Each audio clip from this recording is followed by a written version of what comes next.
இன்றைக்கி ஒரு சூப்பரான சப்பாத்தி போட்டிருக்கோம். செம்ம சாஃப்டாக பாருங்கள், உங்களுக்கு கையில் இது பாருங்கள் எந்த அளவுக்கு சாஃப்டாக இருக்குன்னு.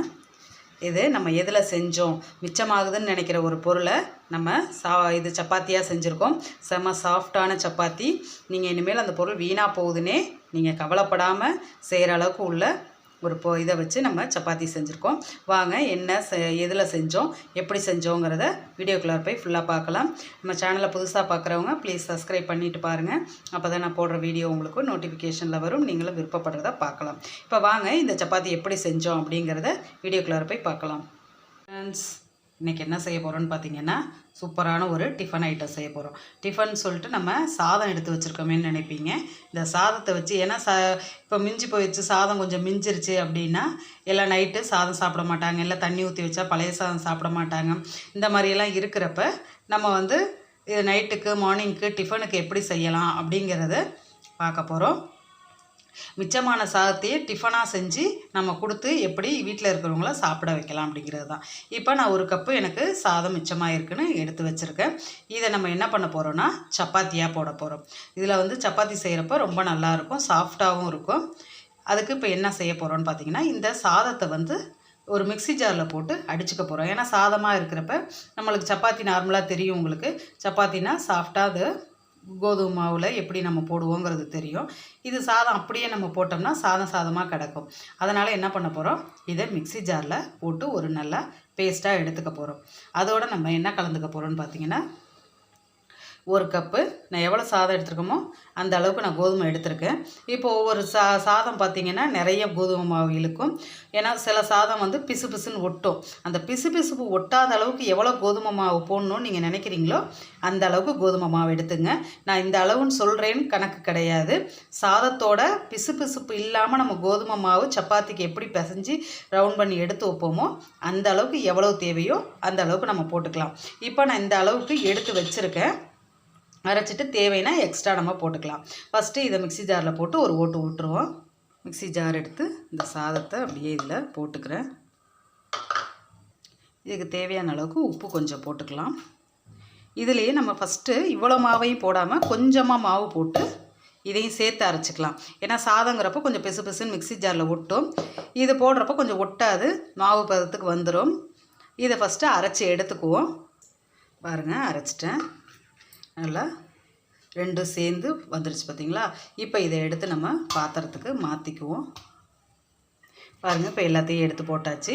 இப்போ இது பிசு பிசுன்னு ஒட்டுறது உங்களுக்கு தெரியும். இப்போ இதில் என்ன பண்ணலாம், இனி கொஞ்சம் கொஞ்சமாக நம்ம கோதுமை மாவு உப்பும் நீங்கள் பார்த்துக்குங்க. ஃபஸ்ட்டு போட்டு அரைச்சி நம்ம சேர்த்த உப்பு திரும்ப மாவு போட்டு பிசைகிறப்ப கரெக்டாக இருக்கான்னு செக் பண்ணிக்கிட்டு, இல்லைன்னா சால்ட் போட்டு கொஞ்சம் பிசைஞ்சிங்க. இப்போ இதில் இன்னும் கொஞ்சம் நம்ம மாவு போட்டு பிசைஞ்சு எந்த அளவுக்கு பிசு பிசுப்பு கையில் ஒட்டாத அளவுக்கு வருதுன்னு பார்த்து அதுக்கு ஏற்ற அளவுக்கு இப்போ மாவை பிசைஞ்சு நம்ம எடுத்துக்கலாம். ஏன்னா பார்த்தீங்கன்னா உங்களுக்கே தெரியும், பிசு பிசுப்பு ஒட்டுது பாருங்கள், அந்த அளவுக்கு ஒட்டாமல் இருக்கணும். இப்போ நான் கொஞ்சம் கொஞ்சமாக போட்டு எந்த அளவுக்கு வருதோ பிசைஞ்சிட்டு உங்கள்கிட்ட காட்டுறேன். இப்போ கொஞ்சமாக மாவு போட்டு பிசைகிறேன். தண்ணி மட்டும் ஊற்றிடாதீங்க. சாதத்தை நம்ம அரைக்க போகிறோம் அப்படிங்கிறப்ப தண்ணி மட்டும் ஊற்றாதீங்க. தண்ணி ஊற்றாமல், ஏன்னா உங்களுக்கு சாதமே அந்த ஈரப்பதத்தோடு தான் இருக்கும். அதனால் தண்ணி ஊற்றாமல் அதில் கோதுமை மாவு போட்டு நீங்கள் டோட்டலாக பிசுப்பு வராத வரைக்கும் மாவை இதில் கொஞ்சம் கொஞ்சமாக போட்டு நீங்கள் மிக்ஸி ஜார்லேயே ஒன்றா ஓட்டி எடுக்கிறதுனாலும் எடுக்கலாம், உங்களுக்கு அதுவும் பிரச்சனை கிடையாது. ஆனால் நம்மளுக்கு அந்த பிசுப்பு எப்போ கரெக்டாக கையில் ஒட்டாத அளவுக்கு வருதுங்கிறது நம்ம கண்டுபிடிக்கிறதுக்காக தான் வேணுங்கிற அளவுக்கு அதில் மாவு போட்டு அடிச்சுட்டு அப்புறம் கையில் போட்டு பிசைகிறோம். பாருங்கள், இப்படியே கொஞ்சம் கொஞ்சமாக நம்ம மாவு போட்டு பிசைஞ்சிக்கலாம். பாருங்கள், பிசைஞ்சிட்டேன். கையில் சுத்தமாக ஒட்டலை பாருங்கள்.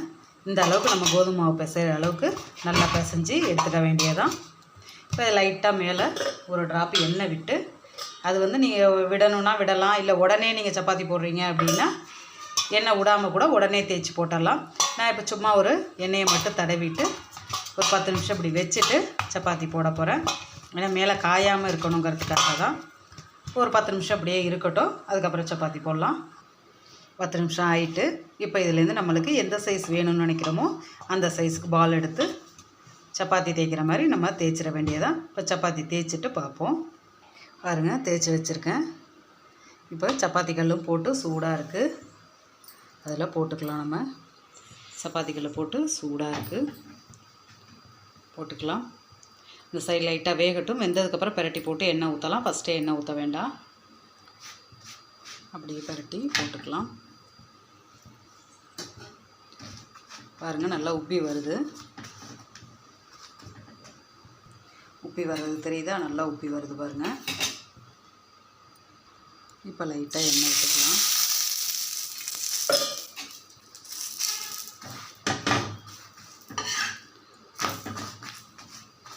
அவ்வளோதான், சூப்பரான சாஃப்டான சப்பாத்தி ரெடி ஆயிடுச்சு. இதை நீங்கள் சாதத்தில் தான் செஞ்சு கொடுத்தீங்க அப்படின்னு சொன்னால் யாருக்குமே தெரியாது. உங்களுக்கு சாதமும் மிச்சமாயிடுச்சுங்கிற அந்த கவலை இருக்காது. இதுமாரி எல்லாத்தையும் போட்டு நம்ம எடுத்துக்க வேண்டியதான். சூப்பரான சப்பாத்தி போட்டாச்சு. இது மாதிரி மற்ற எல்லாத்தையும் நம்ம போட்டு எடுத்துக்க வேண்டியதான். பாருங்கள், எல்லா சப்பாத்தியுமே சூப்பராக உப்பி வரும். நம்ம நார்மல் சப்பாத்தி எப்படி உப்பி வருமோ அதே மாதிரியே வரும். சூப்பரான சாஃப்டான சப்பாத்தி ரெடி ஆயிடுச்சு. உங்களுக்கு பாருங்கள், கையில் நம்ம இப்படி பண்ணினாலே இந்த சாஃப்ட்னஸ் தெரியும். செம்ம சாஃப்டாக செம்ம சூப்பராக வந்திருக்கு. வீட்டில் ட்ரை பண்ணி பாருங்கள். சாதம் மிச்சமாகிடுச்சுன்னு இனிமேல் கவலையே பட வேண்டாம். நீங்கள் இந்த வீடியோ உங்களுக்கு பிடிச்சிருந்துச்சுன்னா லைக் பண்ணுங்கள், ஷேர் பண்ணுங்கள், கமெண்ட் பண்ணுங்கள், சப்ஸ்கிரைப் பண்ணுங்கள். பக்கத்தில் இருக்க ஆளுங்கிற பட்டனையும் தொடுங்க. அப்போ தான் நான் போடுற வீடியோ உங்களுக்கு உடனே நோட்டிஃபிகேஷனில் கிடைக்கும். நீங்களும் விருப்பப்படுறத பார்க்கலாம். தேங்க்யூ.